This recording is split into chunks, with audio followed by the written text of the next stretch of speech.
El electrocardiograma es una herramienta muy importante en el momento de abordar un paciente en el servicio de urgencias. La gran mayoría de las emergencias en donde está en peligro la vida del paciente, la gran mayoría deben ir acompañadas de una interpretación de electrocardiograma y es por eso que debemos conocer una interpretación o cómo poderlo evaluar y cómo poder determinar los hallazgos normales y anormales. Esto puede determinar la vida de alguien. De modo que esta charla que la realizamos a petición de nuestros suscriptores VIP, va encaminada a una introducción y lectura del mismo.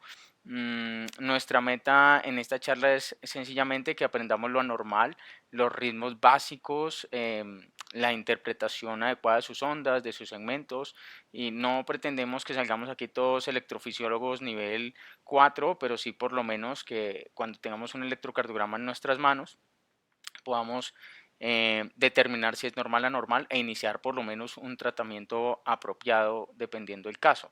Solo hablaremos de interpretación de electrocardiograma, no hablaremos de tratamientos, por lo menos simplemente diagnósticos electrocardiográficos, porque la idea es hacer un taller de interpretación y diagnóstico eléctrico, no tanto diagnóstico clínico. Bienvenidos a esta charla de electrocardiograma. Son tres niveles de revisión. Por ahora vamos a iniciar con el nivel 1, en donde vamos a evaluar los hallazgos normales, por qué se da el trazado electrocardiográfico y cómo medir las cosas más básicas y de dónde sale cada uno de los trazados. Bienvenidos. Esta charla va dirigida a residentes de medicina interna en los primeros años, a estudiantes de medicina, a nuestros internos del Hospital Militar Central y a médicos hospitalarios del Hospital Militar Central. Cualquier de pronto duda la resolveremos a lo largo de las rotaciones cuando yo pueda volver al servicio en los próximos meses. Y solo quería mencionar que esta no es una charla dirigida a pacientes. Si eres un paciente y estás buscando respuestas, te recomiendo, hay muchas páginas para pacientes, pero definitivamente no es una charla dirigida a pacientes. Probablemente los vamos a confundir un poco más. Y quiero de pronto proponer algunos niveles de electrocardiograma que uno a lo largo de su experiencia va adquiriendo. Y hay varios niveles, hay unos electrocardiogramas más complejos que otros. Estoy mostrando un electrocardiograma de la vida real. Probablemente si hay alguno que de pronto pueda interpretar en este momento, pues es un electrocardiograma relativamente fácil si tenemos claro todos los hallazgos que podemos encontrar y si somos ordenados.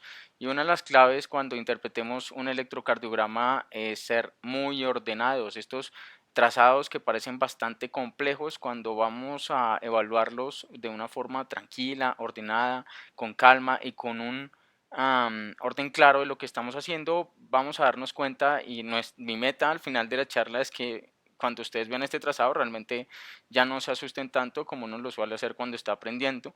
Los estoy pasando muy lentamente para que los puedan ir interpretando y me determinen. Estos electrocardiogramas ya son un poquito más complejos. Y siempre es importante determinar que cada segmento, cada intervalo es importante. Por ejemplo, en los segmentos son la clave para hacer el diagnóstico, y si uno de pronto lo mira muy rápido, no va a poder hacer un diagnóstico. De pronto hace un diagnóstico errado y el tratamiento obviamente no es el que debería recibir el paciente. Y finalmente hay electrocardiogramas que generalmente nos dejan perplejos, y uno por más que intenta hacer el diagnóstico no lo logra, y pues son mucho más difíciles si uno no es ordenado, pero pues uno siempre debe intentarlo. Este electrocardiograma es en realidad, por sencillo que parezca, es más complejo de lo que parece, por lo menos cuando uno está comenzando a estudiar electrocardiografía. Este probablemente es más un electrocardiograma que es un grado de dificultad mucho más avanzado, y que pues si logramos interpretarlo al final de esta charla, y cuando terminemos el nivel 3 de este taller de electrocardiografía, ustedes se pueden devolver a esta pantalla y logran interpretar este electrocardiograma, el taller fue completamente exitoso.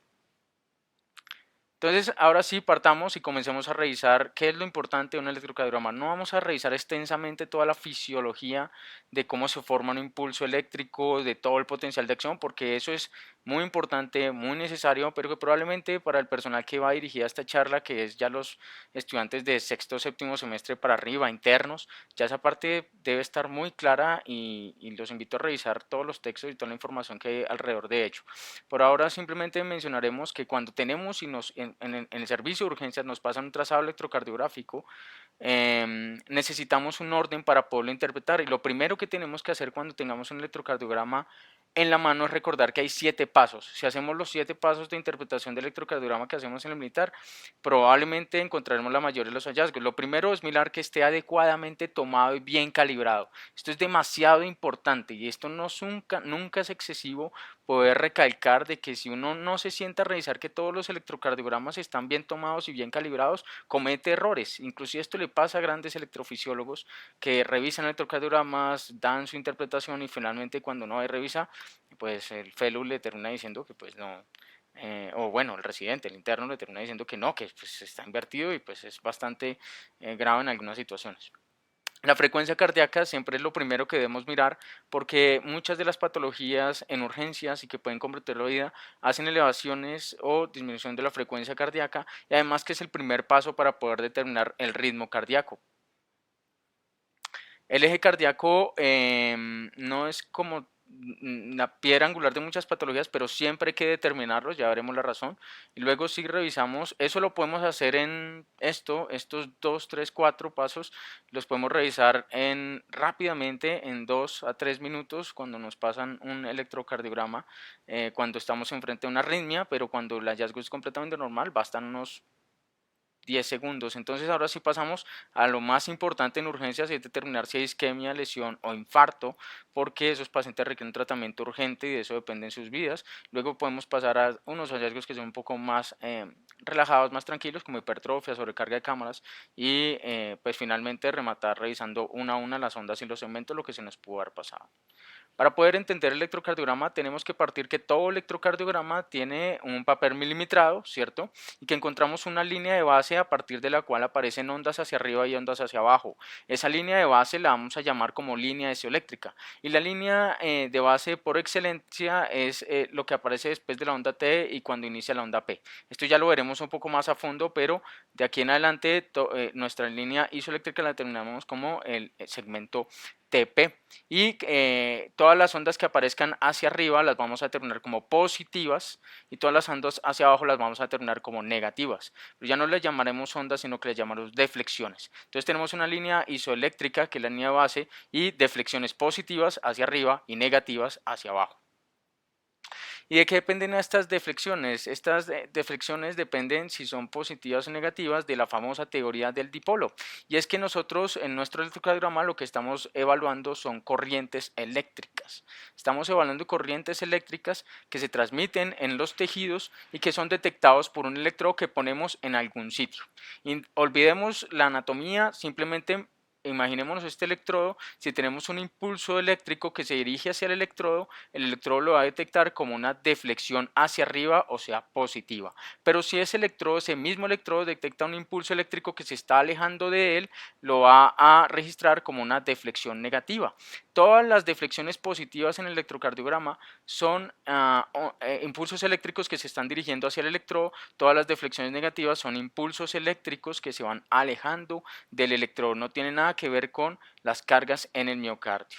¿Y de qué depende la dirección de esas deflexiones? Depende más bien de dónde ubiquemos los electrodos. Aquí en esta imagen tenemos un corazón, ¿cierto? Bueno, por lo menos los ventrículos. Este que es más delgadito, más bonito es el ventrículo derecho. Este que es más grueso, más fuerte es el ventrículo izquierdo.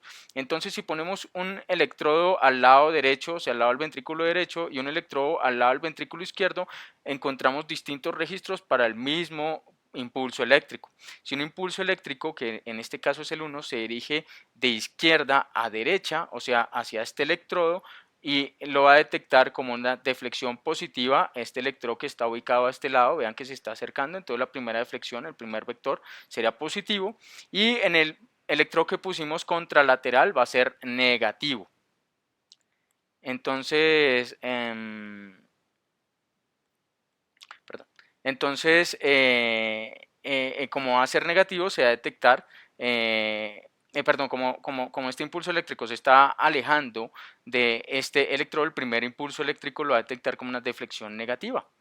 Ahora miremos este vector 2. Este vector se está dirigiendo hacia el ventrículo izquierdo, entonces en nuestro electrodo de este lado lo va a detectar como una deflexión negativa y en el electrodo que está en el ventrículo izquierdo lo va a detectar como una deflexión positiva. En conclusión, los vectores las deflexiones son positivas o negativas dependiendo de donde ubiquemos nuestros electrodos. En esta imagen, el impulso eléctrico que va de nuestra izquierda a la derecha se detecta en un electrodo a la izquierda como una deflexión negativa, en el electrodo a la derecha una deflexión positiva, y dependiendo de pongamos electrodos, dependiendo qué tan oblicua sea la dirección de él, los vectores pueden ser menores. Hay que recordar que si hacemos un ángulo perpendicular con un impulso eléctrico, nos puede aparecer una línea isodifásica, esto es, que aparece una deflexión negativa y positiva de la misma amplitud. Y aparece un concepto bastante interesante, y es que hay algunas deflexiones que son más amplias que las otras. Hay unas deflexiones que son más altas, por ejemplo en este caso son mucho más amplias que las otras. ¿De qué depende la amplitud de esas ondas? Y esa amplitud depende de la magnitud de ese vector. Es decir, la amplitud o la magnitud del vector depende de qué tanta fuerza eléctrica sea generada en el corazón, y además de qué tantos tejidos se interponen entre nuestro impulso eléctrico y nuestro electrodo. Entonces, por ejemplo, en este caso, si tenemos una pared torácica delgada en el mismo corazón, una pared torácica delgada nos va a detectar una deflexión muy positiva porque no se interpuso mucho tejido entre el corazón y nuestro electrodo, entonces detecta todo el impulso eléctrico. Pero si el paciente es obeso o tiene enfisema pulmonar y tiene una caja torácica, una pared torácica que es bastante ancha o está muy distante el corazón del electrodo, para que me entienda mucho mejor, ese impulso eléctrico que es el mismo corazón, se va a detectar menos, porque aumenta la impedancia y aumenta la distancia entre el electrodo y el impulso eléctrico. Eso puede hacer que esa deflexión sea de menor amplitud. Bueno, entonces, primer tip, ¿de qué depende la amplitud? De la caja torácica y qué tan cerca esté el corazón a nuestro electrodo.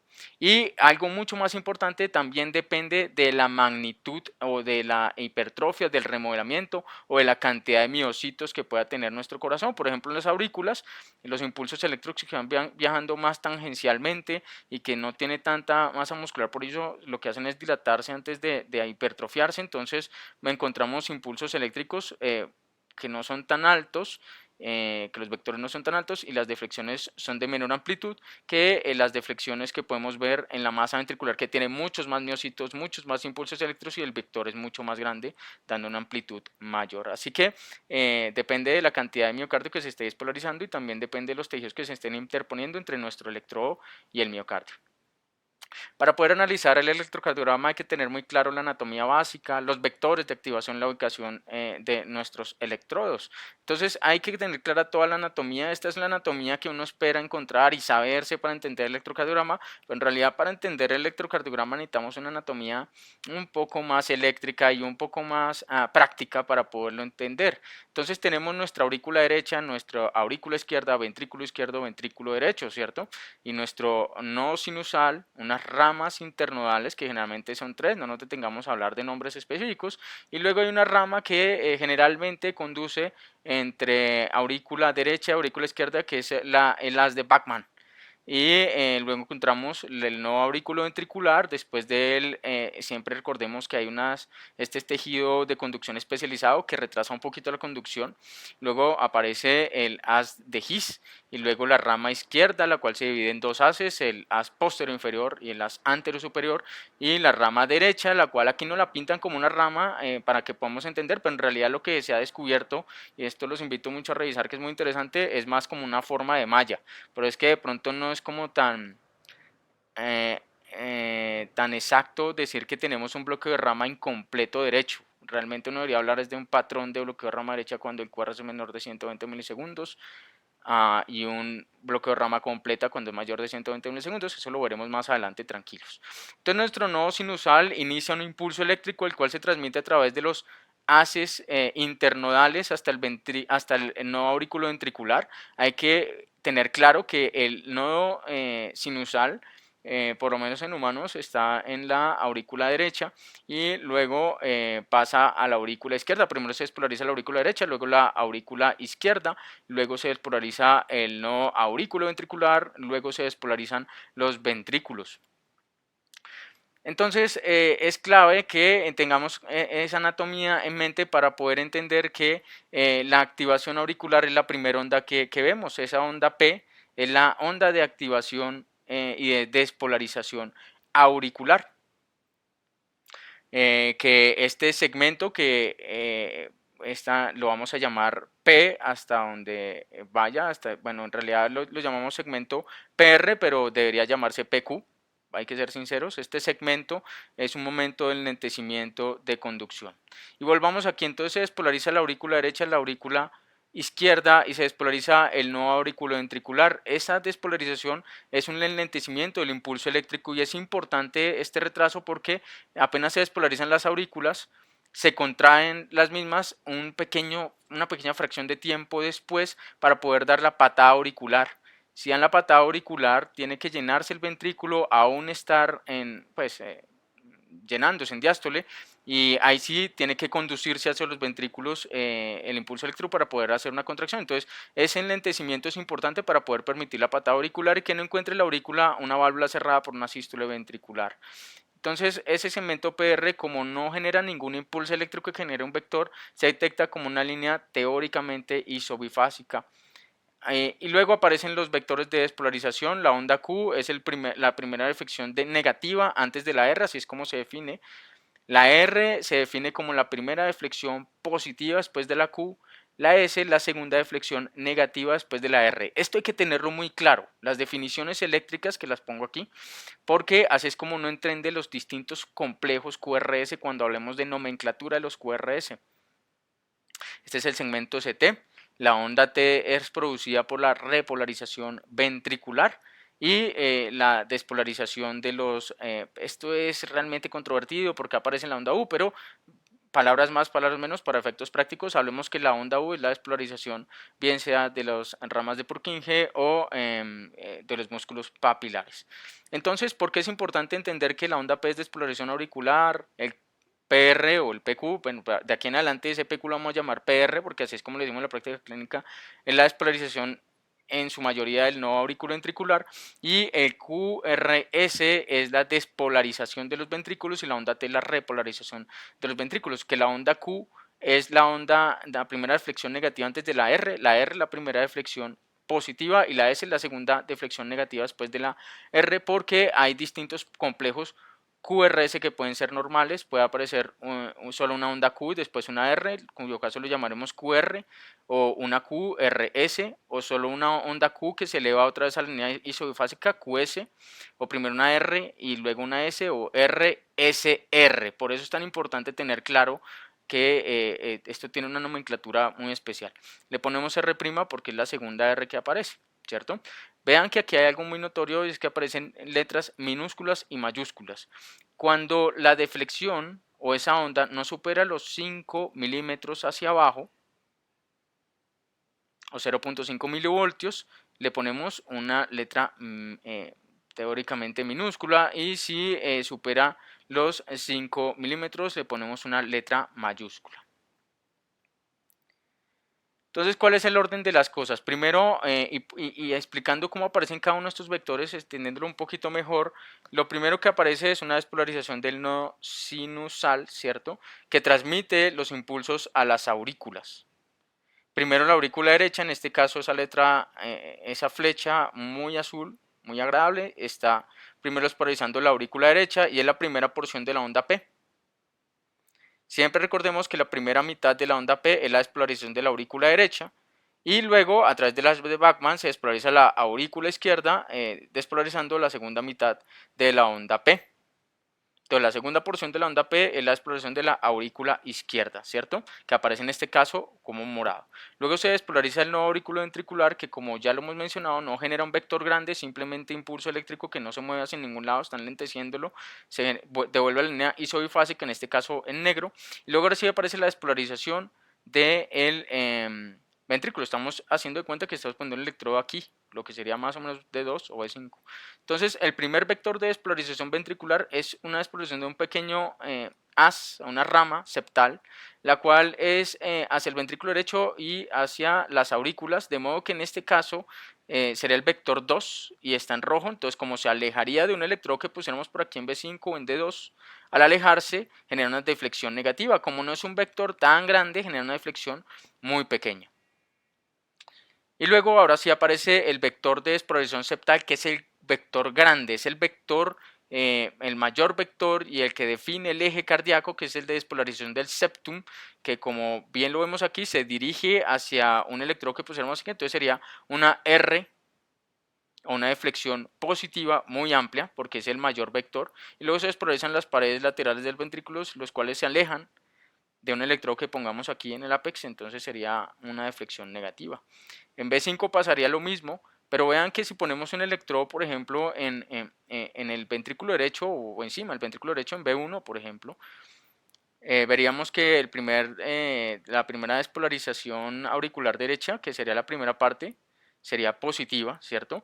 Pero la expresión de la aurícula que iría hacia arriba, alejándose de este B1, sería negativa. Entonces lo primero es mencionar que en B1, si bien es cierto que las ondas P son positivas en todas las derivaciones, excepto en ABR, en cuyo caso es negativa, ya lo veremos más adelante, en B1 de aquí en adelante vamos a entender que en B1, como estamos mirando desde otro lado del corazón, desde el lado derecho, el vector de explosión de la aurícula se va alejando, entonces puede ser normal en B1 encontrar una onda P negativa, pero esa P nunca debe superar una amplitud mayor a 0.1 milivoltios o 1 milímetro.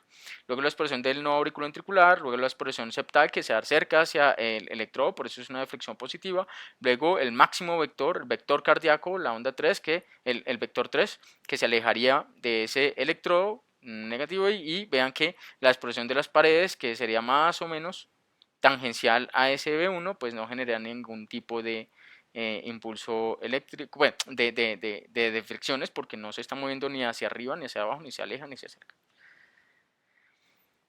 Los segmentos tenemos que mencionar que son esas porciones en donde se mantiene nuestra línea dentro de la línea isoeléctrica y es una línea base que representa periodos de inactividad eléctrica que intervienen entre distintos tiempos del ciclo cardíaco. Tenemos el segmento PR, en realidad el segmento PR, pues, siendo muy estrictos, va desde el final de la P hasta el inicio de la Q. El segmento ST va desde el punto J o el punto en donde se une la S con el segmento ST y va hasta el inicio de la T. Pero en la práctica clínica diaria, el segmento PR lo consideramos desde el inicio de la onda P hasta la Q. Y de aquí en adelante, el resto de la charla, cuando yo les diga segmento PR, estamos hablando de la distancia que hay desde el inicio de la onda P hasta la onda Q. Y así es como se menciona en la práctica clínica. Claro, no hace falta la corrección de el interno muy juicioso que le dice, doctor, deberíamos decirles intervalo PR, sí, pero como esto ya está tan ampliamente utilizado como segmento PR, pues realmente hay que mencionarlo así para que no se generen confusiones en las historias clínicas. Y el segmento ST, evidentemente, pues es desde el punto J, que es el punto de unión de la S, hasta el inicio de la onda T, pero hay que mencionar que hay un segmento QT, que es desde el inicio de la onda Q hasta el final de la onda T. Preferiblemente lo medimos en D2 o en B2, que no tienen tanta influencia de la onda U. El intervalo o el segmento QT nunca incluye la onda U, que estaría por aquí. Incluirla dentro del QT nos puede ocasionar diagnósticos y errores grasos. Entonces hay distintos tipos de complejos QRS y su nomenclatura. Si solo hay una R, pues le llamamos que hay una R. Pero si hay una R y una S pequeñita, RS minúscula. Si hay una R pequeña y S profunda, RS, R minúscula. Y así sucesivamente. También hay que tener en cuenta que si solo aparece una deflexión negativa, le decimos un complejo QS. Y que si aparece primero una deflexión positiva, seguida una negativa y luego otra positiva, como los bloqueos de rama derecha, le decimos un RSR'. Vean que aquí la R es más alta que la R inicial, entonces le ponemos la mayúscula y le ponemos prima porque es la segunda R que aparece. También hay otros hallazgos, por ejemplo, como que haya una muesca en la onda R sin que descienda normalmente hasta la línea base, la llamaremos muesca, como lo acabo de mencionar, y que también aparecen varias R's que no se pueden diferenciar, que aparecen sobre la S, y a eso le llamaremos QRS fragmentado. Esto es un poquito más allá de pronto de la expectativa de esta charla, pero palabras más, palabras menos, cuando encuentren estos patrones de QRS fragmentados, siempre hay que buscar fibrosis o cicatrices. Inclusive hay trabajos que nos hablan que QRS fragmentado, adelantándonos un poquito, tiene una mejor precisión para poder detectar las áreas o la localización de fibrosis o cicatrices en los ventrículos, mayor precisión que las ondas Q de necrosis, que ya veremos más adelante. Y entonces, si lo que encontramos en el electrocardiograma depende de donde ubiquemos los electrodos y que conozcamos cómo se movilizan los vectores dentro del mismo, esto realmente hay que estandarizar dónde se ubican los electrodos. Y pues en la práctica clínica diaria siempre hay que recordar que tenemos una derivación para el brazo derecho, RA, una para el brazo izquierdo, left arm, y otra para la pierna derecha, right leg, y pues para la pierna izquierda, left leg, o pierna izquierda, o LL, ¿cierto? Estas son las derivaciones que los dan las electrodos, las derivadas en el plano frontal, ¿listo? O derivadas de las extremidades. Y luego están las derivaciones precordiales o el plano horizontal, en donde ubicamos B1, ¿cierto? B1, en el tercer espacio con línea paraesternal derecha, B2, tercer espacio con línea paraesternal izquierda, B4, este es cuarto espacio con línea medio clavicular, ¿cierto? B3 en la mitad entre esos dos, no va arriba, no va abajo, es en toda la mitad entre esos dos, y esto es muy importante porque eso, si ponemos un electrón muy arriba, nos va a dar ondas que realmente no están estandarizadas. B5 en línea axilar anterior con cuarto espacio intercostal, y B6 línea axilar media, pues en la misma plano que B4 y B5. Entonces, siendo así las cosas, obtenemos unos vectores, ¿cierto? Entonces, el electrodo que pongamos en el brazo izquierdo nos va a detectar los impulsos eléctricos desde el hombro izquierdo. Pongámoslo así para que podamos entender. Es una derivación es un electrodo que mira todo lo que se acerca a él, pero lo hace con base en el electrodo que pusimos en el brazo derecho. Entonces ahí formamos la primera derivada. D1, que es lo que va del brazo derecho al brazo izquierdo. D2, lo que va del brazo derecho a la pierna izquierda, siendo la pierna izquierda el electrodo allí, todo lo que se dirija hacia ella va a ser positivo. Y D3, es un electrodo en la pierna izquierda que va a detectar todo lo que va desde el brazo izquierdo a la pierna izquierda, y lo que se dirija hacia la pierna izquierda va a ser positivo. Todo lo que se dirija de derecha a izquierda en D1 se va a detectar como positivo, ¿cierto? Porque se estaría acercando a ese electrodo. Y ese mismo impulso que se vaya de izquierda a derecha, si ponemos el electrodo en el brazo derecho, todo lo que se vaya hacia el miembro superior izquierdo en el brazo derecho se va a detectar como que se aleja, se va a detectar negativo. Entonces aparecen las derivadas unipolares. No solo tenemos D1, D2, D3, sino que también tenemos las derivaciones unipolares, que son las derivaciones aumentadas, tomando un punto de referencia el centro de ese triángulo de Einthoven. Por eso se llaman aumentadas, porque aumentan pues todo lo que estamos detectando en ese triángulo, y eventualmente las llamamos ABL para el brazo izquierdo, ABR para el brazo derecho y ABL para el miembro inferior izquierdo. El miembro inferior derecho siempre hay que poner un electrodo, pero pues ese es el polo a tierra. Entonces todo lo que se dirija hacia el brazo izquierdo, hacia ABL, perdón, miembro inferior izquierdo, perdón, es ABF. ABF. Todo lo que se dirija hacia el miembro superior izquierdo, hacia ABL, va a detectarse como positivo. Todo lo que se dirija hacia ABR o hacia el miembro superior derecho va a detectarse positivo. Y esto es importante porque como el eje eléctrico va hacia el apex, hacia el pezón izquierdo, pues generalmente todos los vectores que detectamos en ABR son negativos. Es la imagen en espejo y eso nos sirve para saber la ubicación adecuada de los electrodos. Y todo lo que vaya hacia abajo, hacia la pierna izquierda, nuestro ABF lo va a detectar como vectores o deflexiones positivas. Entonces es más fácil si lo ponemos así. Entonces se genera un D1, D2, D3, ABF hacia abajo, ABL hacia el miembro superior izquierdo, ABR hacia el miembro superior derecho.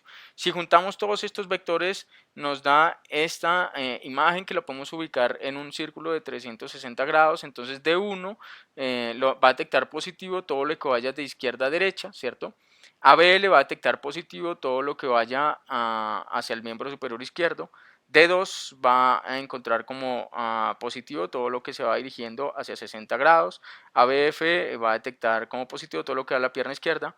Pues D3 va a detectar todo lo que esté positivo hacia 120 grados. Y ABR positivo todo lo que esté al miembro superior derecho. Eso nos da unos ángulos, ¿cierto? Entonces, si cogemos un ángulo, un plano cartesiano de 0 a 360 grados, teniendo como punto de unión los 180 grados, entonces 0 grados es D1, D2 es más 60 grados, ABF es más 90 grados, D3 más 120 grados, ABR es menos 150 grados y ABL es menos 30 grados. Esto es un poco tedioso aprenderlo, quizás sí, pero cuando uno lo utiliza en la práctica clínica bastantes veces es bastante útil memorizar un poco eso. Y en el plano horizontal, vean que lo que es B1 y B2 están mirando más la despolarización y la actividad eléctrica desde el ventrículo derecho, lo que es B5 y B6 están mirando la despolarización desde el ventrículo izquierdo y los impulsos eléctricos desde allí, la actividad eléctrica. Entonces B1 y B2 miran más el septum, B3, B4 miran la pared anterior del ventrículo izquierdo, B5 y B6 miran más la pared lateral del ventrículo izquierdo. D3, ABF y D2 miran la pared inferior del el corazón. ABR miran lo contrario de todas las demás derivaciones que está viendo. Y ABL y D1 ven la pared lateral alta del ventrículo izquierdo. Ya profundizaremos eso más cuando veamos las alteraciones eléctricas isquémicas que podemos ver. Entonces, hay otras derivaciones que son especiales, y es que, por ejemplo, si nosotros queremos ver bien el ventrículo derecho desde el punto de vista eléctrico, tenemos que ubicar unas derivaciones en el tercer, entre el tercer y cuarto espacio intercostal. Lo mismo que hacemos en B3, B4 a la izquierda, pero lo hacemos a la derecha y ponemos nuestros electrodos para poder ver mejor el ventrículo derecho. Y si queremos ver bien la pared posterior del corazón, entonces ponemos en esta misma línea de B4, B5, B6, en la línea axilar posterior B7, medio escapular B8 y para vertebral sería izquierdo B9, ¿cierto? Para ver las paredes posteriores. Estas azules y estos electrodos azules y estas derivaciones y electrodos B4 y B3R no se suelen utilizar de rutina, solo en situaciones especiales, en especial en infarto del miocardio, que es lo que vamos a ver más adelante. Y vean cómo se modifica el mismo vector. Este es el vector normal de nuestro corazón, un corazón normal, nuestro vector. Pongámoslo aquí que está entre 0 y 30 grados. Vean cómo ese mismo vector lo detectamos como una deflexión predominantemente positiva, un QRS positivo en D1, pero por ejemplo en ABR, que está contralateral y mirando lo contrario que en otras direcciones, se ve como un QRS predominantemente negativo. Ya esto es a lo que hemos intentado mencionar durante todo el principio de la charla, y es que la dirección, la amplitud de los distintos vectores depende desde donde estemos mirando el corazón con un electrodo, ¿sí? Vean que por ejemplo aquí en ABF, como este impulso se va un poco más hacia la izquierda, pero siempre hacia abajo, hay un vector que inicialmente es positivo, ¿cierto? Pero en cambio en ABL, como el vector realmente va más hacia la izquierda, lo vemos mucho más positivo que en ABF porque casi no baja. Al casi no bajar, entonces se ve un pequeño vector positivo, pero es el vector inicial, el máximo vector. Entonces, ya para pronto ir finalizando esta primera parte, que es los conceptos que todos tenemos que homogeneizar para poder entender los siguientes niveles, es que nuestro papel de electrocardiograma viene milimetrado porque tiene una calibración estándar, ¿cierto? Entonces nos van a pasar un papel milimetrado que viene en este aspecto, ¿cierto? Los milímetros como cuadros pequeñitos, y cada 5 milímetros nos demarca un cuadro grande de 5 por 5, ¿cierto? Entonces, de aquí el resto de nuestra charla le vamos a decir a cada milímetro cuadros pequeñitos, y cada 5 milímetros 5 por 5 un cuadro grande, ¿listo? Eso es importante porque eso ya tiene una definición, ¿cierto? Y es que en el eje de la Y vamos a calcular voltajes y en el eje de las X vamos a calcular tiempo en milisegundos o en segundos dependiendo la conversión que ustedes hagan. Y cada milímetro en el eje X significa que son 0.04 segundos. Siempre es importante que cuando uno esté aprendiendo electrocardiograma es mejor hablar de milisegundos. ¿Listo? Entonces cada milímetro a lo largo en las X significa que pasaron 40 milisegundos y cada milímetro en la Y hacia lo alto significa que por cada milímetro han pasado 0.1 milivoltios. En ese orden de ideas, cada 5 milímetros hay 0.5 milivoltios y cada 5 milímetros en las X hay 0.20 segundos o 200 milisegundos. Y de la misma forma, cada 10 milímetros hay 1 milivoltio en las Y cada 25 milímetros pasa un segundo en las X. ¿Listo? El electrocardiograma simplemente nos está mirando actividad eléctrica a medida que va pasando el tiempo. Entonces, si lo medimos en segundos, 1, 2, 3, 4, 5, aquí en este segmento pasó un segundo. Y 1, 2, en estos dos cuadros grandes hay una amplitud de 1 milivoltio. Y eso es lo que vamos a mirar en la normalidad, en la calibración estándar, y es que siempre el papel debe llegar diciéndonos que abajo de los electrocardiogramas tiene que decirnos que por cada 25 milímetros hay un segundo y por cada 10 milímetros hay 1 milivoltios. Ya teniendo eso claro, ya podemos pasar a la interpretación de nuestro electrocardiograma. Y los invito a que revisen la charla de electrocardiograma nivel 2. Muchas gracias.